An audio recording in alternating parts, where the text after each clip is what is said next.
খবর শুনছেন দিনাজপুর সংবাদ চ্যানেল থেকে। আজ জানাবো পশ্চিমবঙ্গ দেশ বিদেশের বাছাই করা গুরুত্বপূর্ণ তাজা সংবাদ। খবর শুরুতে জানিয়ে দেব সংবাদ শিরোনাম, পরে বিস্তারিত। দুধ কেনার মতো করে এবার কেনা হবে ফসল। রাজ্যের কৃষকদের জন্য বিরাট ঘোষণা দিলীপের।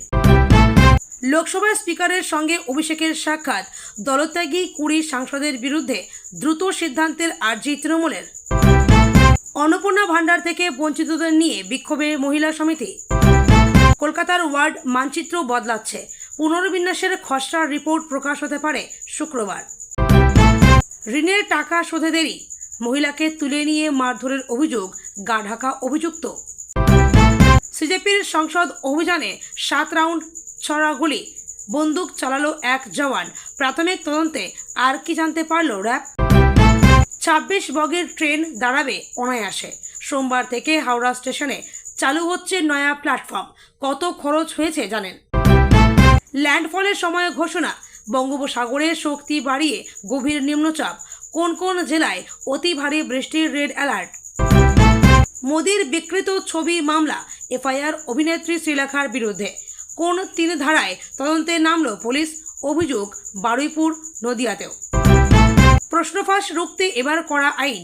লোকসভায় আসছে অ্যান্টি পেপার লিক বিল। 10 কোটি টাকা পর্যন্ত জরিমানার প্রস্তাব। অবৈধ পার্কিং ও ফুটপাত দখল বরদাস্ত নয়, কঠোর বার্তার পর কড়া পদক্ষেপের হুঁশিয়ারি মন্ত্রী অগ্নিমিত্রা পালের। বিক্ষোভ হলেই লাঠি চালিয়ে দেওয়া যায় না, ককরোচদের ওপরে লাঠিচার্জ নিয়ে অনেক কড়া কথা বলে দিল সুপ্রিম কোর্ট। দুর্নীতিগ্রস্ত লোকেরাই মাথার ওপর, আইন পাল্টে কি হবে? পরীক্ষা বিল নিয়ে শুরু তরজা। অরাজকতার জবাব জাতীয় পতাকায়, নিট আন্দোলনের পাল্টা পথে বিজেপি। পুলিশের অপব্যবহার কিভাবে করতেন মমতা? শুভেন্দুর সামনে বিধানসভায় মমতার কীর্তি ফাঁস আইপিএস বিধায়কের। নিট প্রশ্নফাঁস নিয়ে বিতর্কের মাঝে ফের মৃত্যু আরও এক পরীক্ষার্থীর। তোলপাড় ফেলা ঘটনায় তুমুল চাঞ্চল্য। অবশেষে স্বস্তি কেষ্ট মণ্ডলের। কোন শর্তে কলকাতা হাইকোর্ট থেকে আগাম জামিন পেলেন অনুব্রত? নয়া পে কমিশনে কত হতে পারে ফিটমেন্ট ফ্যাক্টর? সরকারি কর্মীদের জন্য বড় আপডেট। কোথায় যাচ্ছ তুমি? রাস্তার মাঝে স্বামীর কলার ধরে জামা ছেড়লেন স্ত্রী, তারপর যা ঘটল। নিট পরীক্ষায় ক্ষতি হচ্ছে প্রাইভেট মালিকদের। মোদির বিরুদ্ধে চক্রান্তের রেকর্ডিং ফাঁস। ধর্মতলায় নিট আন্দোলন ঘিরে ধুন্ধুমার, পুলিশের জালে আরও এক, মোট গ্রেপ্তার বেড়ে 16।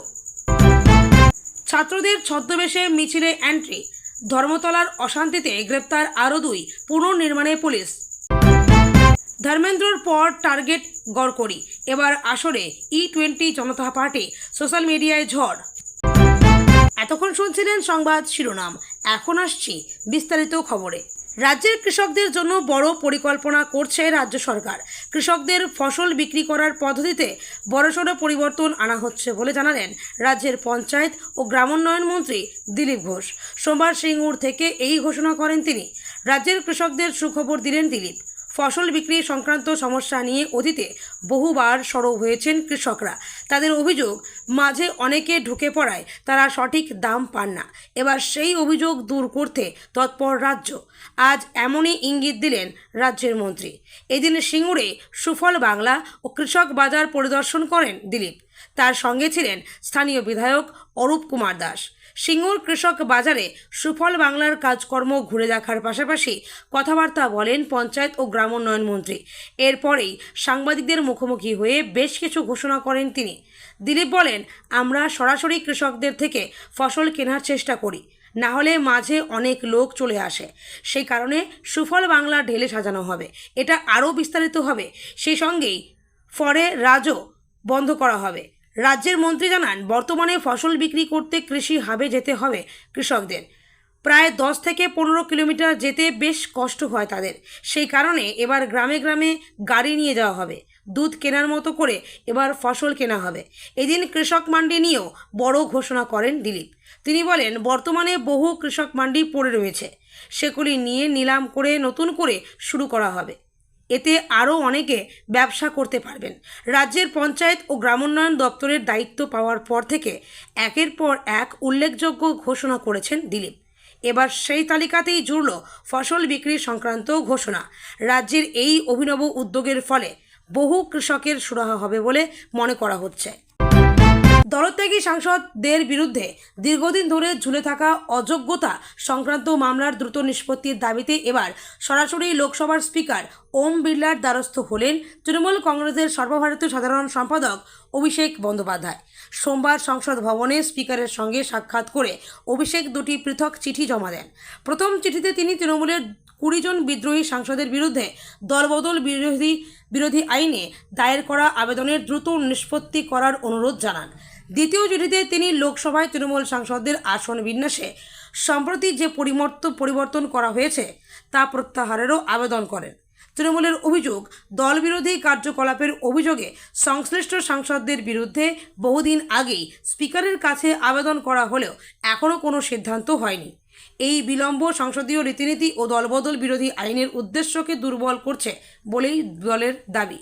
অভিষেকের মতে সাংসদের কাজকর্মের স্বচ্ছতা এবং গণতান্ত্রিক শৃঙ্খলা বজায় রাখতে এই ধরনের মামলার দ্রুত নিষ্পত্তি অত্যন্ত জরুরি। এদিকে তৃণমূলের আরেকটি আপত্তি, লোকসভায় দলের সাংসদদের আসন পরিবর্তন নিয়ে দল মনে করছে এই সিদ্ধান্ত সংসদে তাদের কার্যকর ভূমিকা পালনে প্রভাব ফেলতে পারে। তাই আগের আসন বিন্যাসই পুনর্বহালের আবেদন জানানো হয়েছে। এখন স্পিকার ওম বিড়লা এই দুই আবেদনের বিষয়ে কী সিদ্ধান্ত নেন সেদিকেই নজর রাজনৈতিক মহলের। বিশেষ করে দলত্যাগী বিরোধী আইন অনুযায়ী বিদ্রোহী সাংসদদের ভবিষ্যৎ নির্ধারণে স্পিকারের সিদ্ধান্ত গুরুত্বপূর্ণ রাজনৈতিক প্রভাব ফেলতে পারে। বহু মহিলা এখনও বঞ্চিত অন্নপূর্ণা ভাণ্ডার থেকে গরিব মহিলাদের বঞ্চিত করার প্রতিবাদে রানীগঞ্জের বল্লভপুরে বিক্ষোভ দেখালো সারা ভারত গণতান্ত্রিক মহিলা সমিতি। সোমবার বিকেলে প্রাকৃতিক দুর্যোগ উপেক্ষা করেই মহিলারা বিক্ষোভে অংশ নেন। বিক্ষোভ সভায় বক্তব্য রাখেন মহিলা সমিতির পশ্চিম বর্ধমানের জেলা সম্পাদিকা শিল্পী চক্রবর্তী, মহিলা নেত্রী কৃষ্ণা দাশগুপ্ত, সাধনা পাসওয়ান প্রমুখ। বক্তারা বিজেপি সরকারের সমালোচনা করে বলেন, নির্বাচনের আগে বিজেপি সরকারের প্রতিশ্রুতি দিয়েছিল লক্ষ্মী ভাণ্ডারের বদলে অন্নপূর্ণা ভাণ্ডার করে 3000 টাকা অনুদান দেওয়া হবে। বিজেপি সরকার গঠন করার পর গরিব মহিলারা অন্নপূর্ণা ভাণ্ডারের ফর্ম ফিল আপ করার পরও টাকা পাচ্ছেন না। বল্লভপুরের লীলাবতী পাসওয়ান, রূপা মিত্র, সরস্বতী দেবীর অন্নপূর্ণা ভাণ্ডারে টাকা পাচ্ছেন না। বক্তারা আরও বলেন যে ডাবল ইঞ্জিন সরকার গঠন হওয়ার পর রাজ্য জুড়ে নারী নির্যাতন বেড়েই চলেছে।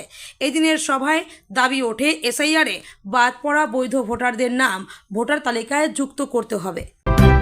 মুখ্যমন্ত্রী শুভেন্দু অধিকারী স্পষ্ট জানিয়ে দেন যে চলতি বছরের 7ই ডিসেম্বরের মধ্যেই একটি নির্বাচিত পূর্ণাঙ্গ বোর্ডের হাতে কলকাতা পুরসভা পরিচালনার দায়িত্ব তুলে দেওয়া হবে। কলকাতা পুরসভা এবার কলকাতা পুরসভার পরিকাঠামোগত খোল নচলে বদলাতে চলেছে। সব কিছু ঠিকঠাক থাকলে আগামী শুক্রবার অর্থাৎ 31শে জুলাই কলকাতা পুরসভার ওয়ার্ড পুনর্বিন্যাসের খসড়া তালিকা প্রকাশ হতে পারে। রাজ্যের সাম্প্রতিক রাজনৈতিক পট পরিবর্তনের পর এই প্রথম কলকাতা পুরসভায় নির্বাচন অনুষ্ঠিত হতে চলেছে। গত মে মাসে রাজ্যে রাজনৈতিক রদবদল ঘটে। মমতা বন্দ্যোপাধ্যায় নেতৃত্বাধীন তৃণমূল সরকারের পতনের পর রাজ্য প্রশাসনের শীর্ষ পদে বসেন বিজেপির শুভেন্দু অধিকারী। পালাবদলের প্রভাব পড়ে কলকাতা পুরসভাতেও।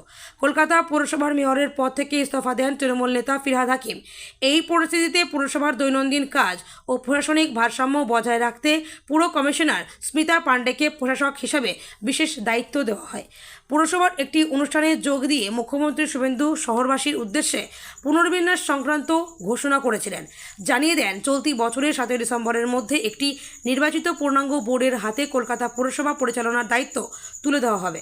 আরও ঘোষণা করেন, নির্বাচন প্রক্রিয়া শুরু হওয়ার আগেই পুরসভার ওয়ার্ড পুনর্বিন্যাস বা ডিলিমিটেশনের কাজ সম্পূর্ণ করা হবে। মুখ্যমন্ত্রীর সেই ঘোষণার পরেই যুদ্ধকালীন তৎপরতায় ওয়ার্ড পুনর্বিন্যাসের কাজ শুরু হয়। এই অত্যন্ত গুরুত্বপূর্ণ ও জটিল কাজের দায়িত্ব দেওয়া হয় পুরসভার নিজস্ব সমীক্ষা বিভাগকে। সমীক্ষা বিভাগ বড় ভিত্তিক কমিটি গঠন করে এই কাজ সম্পন্ন করেছে। কথা রয়েছে, সোমবারই ওয়ার্ড পুনর্বিন্যাসের বিস্তারিত রিপোর্ট পুর প্রশাসক তথা কমিশনার স্মিতা পাণ্ডের কাছে জমা পড়বে। পুরসভা সূত্রের খবর, এই খসড়া রিপোর্টে পুরসভার ওয়ার্ড বিন্যাসে ব্যাপক রদবদলের প্রস্তাব দেওয়া হয়েছে। বর্তমানে কলকাতায় মোট 144টি ওয়ার্ড রয়েছে। প্রস্তাবিত খসড়ায় পুরনো 1 থেকে 100 নম্বর ওয়ার্ড ভেঙে মোট নতুনভাবে 130টি ওয়ার্ড গঠনের প্রস্তাব দেওয়া হয়েছে। এই 130টি ওয়ার্ডের মধ্যে অ্যাডেড এরিয়া বা সংযুক্ত এলাকা হিসাবে চিহ্নিত কোনো অংশ থাকছে না। বর্তমান পুরো এলাকার 101 থেকে 144 নম্বর ওয়ার্ডকে অ্যাডেড এরিয়া হিসেবে ধরা হয়, কারণ প্রশাসনিকভাবে এই এলাকাগুলি মূল কলকাতার সঙ্গে অনেক পরে যুক্ত হয়েছিল। খসড়া রিপোর্টে এই সংযুক্ত এলাকার 101 থেকে 144 নম্বর ওয়ার্ডগুলিকে ভেঙে আরও 70টি নতুন ওয়ার্ড করার প্রস্তাব দেওয়া হয়েছে। কৃষ্ণেন্দু ঘনিষ্ঠের মহাজনী কারবার, চড়া সুদে বাজারে টাকা খাটানোর অভিযোগ, সেই টাকা সময় মতো ফেরত না দিতে পারলে বাড়ি থেকে তুলে এনে মহিলাকে মারধরের অভিযোগ কৃষ্ণেন্দু নারায়ণ চৌধুরী ঘনিষ্ঠ অমরদীপ সাহা নামে এক ব্যক্তির বিরুদ্ধে। মালদার ইংরেজবাজার শহরের বালুচরের ঘটনা। ইংরেজবাজার থানায় অভিযোগ দায়ের। এরপর থেকেই গা ঢাকা দিয়েছে অভিযুক্ত অমরদীপ সাহা। যদিও অমরদীপের বিরুদ্ধে সমস্ত অভিযোগ অস্বীকার করেছেন ইংরেজবাজার পৌরসভার চেয়ারম্যান তথা তৃণমূল নেতা কৃষ্ণেন্দু নারায়ণ চৌধুরী। ইংরেজবাজারের এক দম্পতির অভিযোগ, টাকার প্রয়োজনে 2023 সালে অমরদীপ সাহার কাছ থেকে 30,000 টাকা মাসে 10% সুদে ধার নিয়েছিলেন। প্রতি মাসে 3,000 টাকা করে সুদ দিতাম। 2024 সাল নাগাদ অসুস্থ হয়ে পড়ি, টাকা দিতে পারছিলাম না। হঠাৎ অমরদীপ সাহা ও তার দলবল আমার বাড়িতে চড়াও হয়। আমার স্ত্রীকে বাড়ি থেকে তুলে নিয়ে গিয়ে আটকে রাখে, পথে ঘাটে প্রায় আমাকে মারধর করে। এ নিয়ে কৃষ্ণেন্দু নারায়ণ চৌধুরীর কাছেও গিয়েছিলাম, কিন্তু তিনি কোনো সাহায্য করেননি। এর আগে তৃণমূলের সরকার ছিল, থানায় গিয়েও কোনো লাভ হতো না। সরকার পরিবর্তনের পর ইংরেজবাজার থানায় অভিযোগ করেছি। এরপর থেকে লাগাতার আমাদের হুমকি দেওয়া হচ্ছে। থানায় অভিযোগ হওয়ার পর থেকেই বেপাত্তা অভিযুক্ত। বিজেপির অভিযোগ, দীর্ঘদিন ধরে এই অমরদীপ সাহার বিরুদ্ধে সুদে টাকা খাটানো, টাকা শোধ করে দিলেও মানুষের কাছ থেকে অতিরিক্ত টাকা আদায় করা, মানুষের উপর অত্যাচার করার অভিযোগ রয়েছে। যদিও সমস্ত অভিযোগ অস্বীকার করে কৃষ্ণেন্দু নারায়ণ চৌধুরী বলেন, উদ্দেশ্যপ্রণোদিতভাবে আমার বদনাম করার জন্য অমরদীপকে ফাঁসানো হচ্ছে। ও সুদের ব্যবসা করে না। কেউ যদি ওর কাছ থেকে টাকা ধার নিয়ে কোনো ব্যবসা করে, সেখান থেকে লাভ হলে সেই টাকার ভাগ নেয়। মিথ্যা অভিযোগ।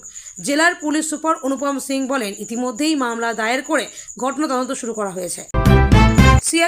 সিআরপিএফের ময়নাতদন্তে উঠে এসছে যে আন্দোলনকারীদের একাংশ হঠাৎই নিরাপত্তা বাহিনীকে লক্ষ্য করে পাথর ছুঁড়তে শুরু করলে এক জওয়ান পাল্টা ছড়া গুলি চালাতে থাকে। ছড়া গুলিতে জখম এক আন্দোলনকারীর ক্ষতস্থান দেখাচ্ছেন রাহুল গান্ধী। দিল্লিতে ককরোচ জনতা পার্টির ডাকে সংসদ ভবন অভিযানের দিন অন্তত 7 রাউন্ড ছড়া গুলি ও পেলেট গান চালিয়েছিলেন র্যাপিড অ্যাকশন ফোর্স বা র্যাফের এক জওয়ান। তার মধ্যে 5 রাউন্ড গুলি লাগে আন্দোলনকারীদের গায়ে, আর 2 রাউন্ড লক্ষ্যভ্রষ্ট হয়ে মাটিতে গিয়ে পড়ে। প্রাথমিক তদন্তের পর এমনটাই জানতে পেরেছে সিআরপিএফ। এই খবর প্রকাশ্যে এনেছে দ্য ইন্ডিয়ান এক্সপ্রেস। সিআরপিএফের তরফে এখনও এই বিষয়ে আনুষ্ঠানিকভাবে কিছু জানানো হয়নি। ইন্ডিয়ান এক্সপ্রেসের প্রতিবেদন অনুসারে সিআরপিএফ জানতে পেরেছে যে র্যাফের ওই জওয়ান গত 20 জুলাই বিজেপির সংসদ অভিযানের দিন দিল্লির কনট প্লেসের কাছে নিরাপত্তা রক্ষার দায়িত্বে ছিলেন। সিআরপিএফের ময়নাতদন্তে উঠে এসছে যে আন্দোলনকারীদের একাংশ হঠাৎই নিরাপত্তা বাহিনীকে লক্ষ্য করে পাথর ছুঁড়তে শুরু করলে ওই জওয়ান পাল্টা ছড়া গুলি চালাতে থাকেন। ছড়া গুলির গায়ে মোট কতজন আহত হয়েছেন তা স্পষ্ট নয়, তবে ছড়াগুলির ক্ষত নিয়ে হাসপাতালে ভর্তি হয়েছিলেন 3 জন। তারা হলেন বছর 25-এর এরশাদ শেখ, বছর 19-এর সাহিল লোচাব এবং একটি ইংরেজি ম্যাগাজিনের 28 বছর বয়সী সাংবাদিক। দিল্লিতে পড়ুয়াদের শান্তিপূর্ণ প্রতিবাদ ঠেকাতে কেন ছড়াগুলি বা পেলেট গানের মতো অস্ত্র ব্যবহার করা হলো তা নিয়ে পুলিশ এবং স্বরাষ্ট্র মন্ত্রককে নিশানা করেছে বিরোধী দলগুলি। গত 20 জুলাই বিজেপির সংসদ অভিযানের সময় দিল্লির বিভিন্ন জায়গায় নিরাপত্তার দায়িত্ব দেওয়া হয়েছিল সিআরপিএফের আওতাধীন র্যাফকে। তাদের বিরুদ্ধে ছড়া গুলি চালানোর অভিযোগ ওঠে। তবে ইন্ডিয়ান এক্সপ্রেসের প্রতিবেদনে র্যাফের যে সূত্রকে উদ্ধৃত করা হয়েছে সেখানে ইঙ্গিত দেওয়া হয়েছে যে একজন জওয়ান প্রতিবাদেরই ঠেকাতে ছড়া গুলি ব্যবহার করেছিল। এই প্রসঙ্গ সিআরপিএফের ডিজি জ্ঞানেন্দ্র প্রতাপ সিংও বলেন, প্রতিবাদ আন্দোলন থেমেছে, যারা জমায়েত হয়েছিলেন তারা চলে গিয়েছেন। আমরা পেশাদারিত্বের খাতিরেই পুরো বিষয় খতিয়ে দেখছি। যেমন আমরা ভবিষ্যতে আরও কী করতে পারি, আমাদের সদর দপ্তরের তরফে কি বলা হচ্ছে সেটা আপনাদের পরে জানাতে পারবো। এর আগে র্যাফের আইজি সীমা ধুন্দিয়ার পর্যবেক্ষণ উদ্ধৃত করে ইন্ডিয়ান এক্সপ্রেস জানিয়েছিল, আন্দোলনকারীদের ঠেকাতে বল প্রয়োগের ক্ষেত্রে বাহিনীর মধ্যে কোনো সামঞ্জস্য ছিল না। তাদের প্রতিবেদনে বলা হয়, নিজেদের নিয়ন্ত্রণাধীন র্যাফ সদস্যদের সম্ভাব্য ভূমিকা সম্পর্কে অবহিত করেননি সংশ্লিষ্ট আধিকারিকেরা। অভ্যন্তরীণ বৈঠকে বিষয়টি নিয়ে ক্ষোভ প্রকাশ করেন র্যাফের আইজি। তাছাড়া দিল্লির কোথায় কত বাহিনী মোতায়েন করা হয়েছে সেই বিষয়েও আঞ্চলিক সদর দপ্তরকে কিছু জানানো হয়নি বলে বৈঠকে জানান তিনি। যাত্রীদের জন্য সুখবর, সোমবার থেকে হাওড়া স্টেশনে চালু হয়ে যাচ্ছে নয়া প্ল্যাটফর্ম। হাওড়া স্টেশনে সিগন্যালে দীর্ঘক্ষণ ট্রেন দাঁড়িয়ে থাকে, এই নিয়ে যাত্রীদের অভিযোগ বহুদিনের। যাত্রী দুর্ভোগ কমাতে আগেই নতুন প্ল্যাটফর্ম চালুর ঘোষণা করেছে ভারতীয় রেল। এবার সেই নতুন 24 নম্বর প্ল্যাটফর্মে সোমবার থেকে যাত্রী পরিষেবা শুরু হচ্ছে। হাওড়া স্টেশনের দীর্ঘ প্ল্যাটফর্ম, এতদিন হাওড়া স্টেশনের সবথেকে দীর্ঘ প্ল্যাটফর্ম ছিল 9 নম্বর প্ল্যাটফর্ম, কিন্তু তা যথেষ্ট ছিল না। তাই 24 নম্বর প্ল্যাটফর্ম তৈরির সিদ্ধান্ত নেয় পূর্ব রেল, আর এটাই এখন হাওড়া স্টেশনের দীর্ঘ প্ল্যাটফর্ম। এই প্ল্যাটফর্মের দৈর্ঘ্য প্রায় 635 মিটার। জানা গিয়েছে প্রায় 26 বগির ট্রেন অনায়াসে দাঁড়াতে পারবে এই নতুন প্ল্যাটফর্মে। আজ ভোর 5টা থেকে নতুন প্ল্যাটফর্ম থেকে যাত্রী পরিষেবা চালু হবে বলে জানা গিয়েছে, কিন্তু এই পরিষেবা এখনও শুরু হয়নি। দুপুরের দিকে যাত্রী পরিষেবা চালু হবে বলে জানা গিয়েছে। কত খরচ হয়েছে জানেন কি? এই নয়া প্ল্যাটফর্ম তৈরি করতে রেলের কত খরচ হয়েছে? পূর্ব রেল সূত্রে খবর, দীর্ঘ 24 নম্বর প্ল্যাটফর্ম প্রায় 3 কোটি টাকা দিয়ে তৈরি করা হয়েছে। উল্লেখ্য, মূলত দূরপাল্লার মেল ও এক্সপ্রেস ট্রেনের কথা মাথায় রেখেই নতুন প্ল্যাটফর্ম তৈরি করা হয়েছে। উল্লেখ্য, জুলাই মাসেই হাওড়া স্টেশন ও হাওড়া ডিভিশনের রেল পরিকাঠামোয় একাধিক বড় উন্নয়নের ঘোষণা করে পূর্ব রেল। নতুন ট্রেন পরিষেবার পাশাপাশি প্ল্যাটফর্ম সম্প্রসারণ বলা ভালো, নতুন করে হাওড়া স্টেশনকে সাজানোর পরিকল্পনা করা হয়েছে। 24 নম্বর প্ল্যাটফর্মের পাশাপাশি দীর্ঘ দূরত্বের ট্রেন পরিচালনার সুবিধার্থে 10 থেকে 11 এবং 12 থেকে 13 নম্বর প্ল্যাটফর্মের সম্প্রসারণের কাজ চলছে। এদিকে 16 নম্বর প্ল্যাটফর্মের কাজ চলছে, যদিও তা চালু করতে সময় লাগবে বলেও জানান হাওড়া ডিভিশনের কর্তারা। বঙ্গোপসাগরে সৃষ্ট নিম্নচাপটি আরও শক্তি বাড়িয়ে এবার পূর্ণাঙ্গ গভীর নিম্নচাপে পরিণত হয়েছে। এর জেরে সোমবার ও মঙ্গলবার রাজ্য জুড়ে দুর্যোগপূর্ণ আবহাওয়ার পূর্বাভাস দিয়েছে হাওয়া অফিস। একাধিক জেলায় ভারী থেকে অতি ভারী বৃষ্টির সতর্কতা জারি করা হয়েছে। কোথায় অবস্থান করছে এই নিম্নচাপ? আলিপুর আবহাওয়া দপ্তরের সাম্প্রতিক বুলেটিন অনুযায়ী গভীর নিম্নচাপটি বর্তমানে সাগর দ্বীপের 40 কিলোমিটার দক্ষিণে, দীঘার 70 কিলোমিটার পূর্ব দক্ষিণ পূর্বে, ডায়মন্ড হারবারের 100 কিলোমিটার দক্ষিণে এবং ক্যানিংয়ের 120 কিলোমিটার দক্ষিণ পশ্চিমে অবস্থান করছে।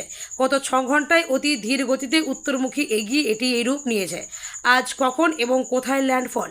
হাওয়া অফিস জানাচ্ছে, এই সিস্টেমটি উত্তর উত্তর পশ্চিম দিকে এগোতে এগোতে আজ দুপুর নাগাদ পশ্চিমবঙ্গ এবং উত্তর উড়িষ্যা উপকূলের বালেশ্বর ও ক্যানিংয়ের মধ্যবর্তী এলাকা দিয়ে স্থলভাগে প্রবেশ করতে পারে।